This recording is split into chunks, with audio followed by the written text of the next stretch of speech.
All right, just showing you what's under the hood here.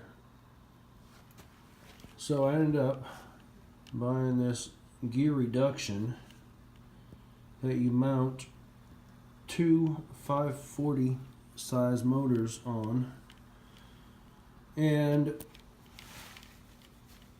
I got 80 turn RC four-wheel drive rock crawler motors.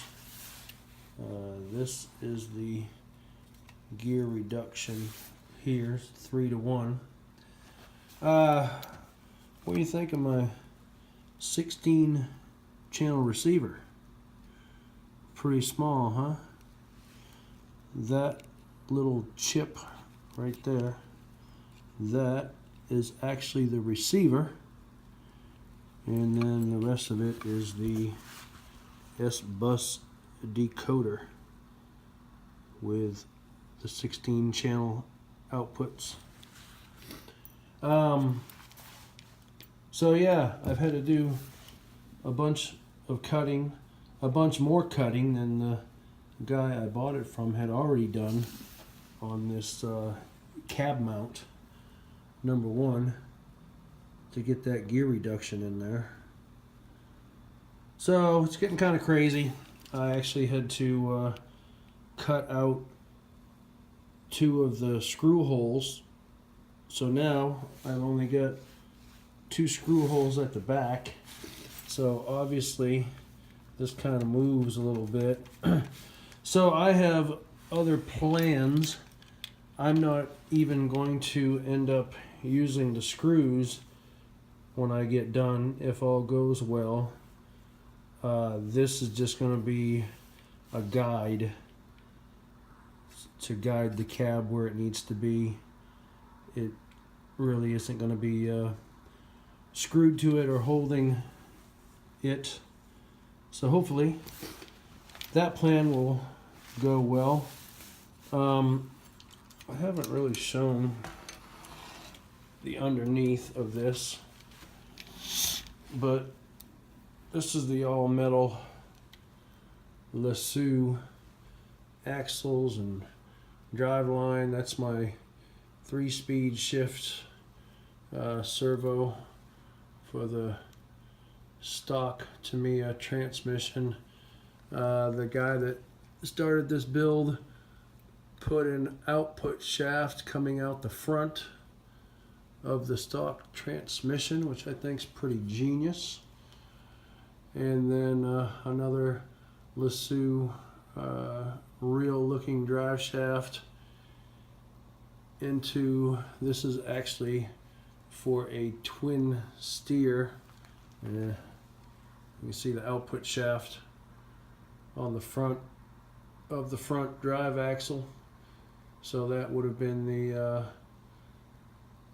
I don't know if you, I guess you call that the first or second drive axle, but anyways, on an 8x8. But it works fine in here, and one thing nice about that, having that, even though you don't need that front output shaft, is by having that rear end, it actually gives you this piece right here, which instead of the drive shaft coming in up here, it allows your drive shaft to be down here a little bit lower, so it kind of reduced the angle of the drive shaft. Again, the drive shaft would have been going straight in here, so it lowered it quite a bit. I have not got my locking differentials working correctly. I actually stripped a gear in this front axle here, right inside this little thing here. There's 3 gears, and it stripped the 1 gear. And unfortunately, you can't really buy parts for that. So I ended up buying a whole new 8x8 setup. So I have 4 axles. 2 of the axles have that.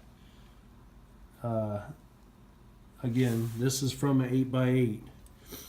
So I have another one of those, and then another one of these. So I have 2 more of those gears. Technically 3 more if I end up stripping another one, which I hope I don't. And if it happens a couple more times, I could replace this front axle here with the regular front axle without the front output shaft. Again, it would change the angle of the drive shaft, but I'm pretty sure it can handle it. But so anyways, I hadn't showed the underneath of this thing. Yeah, metal fifth wheel.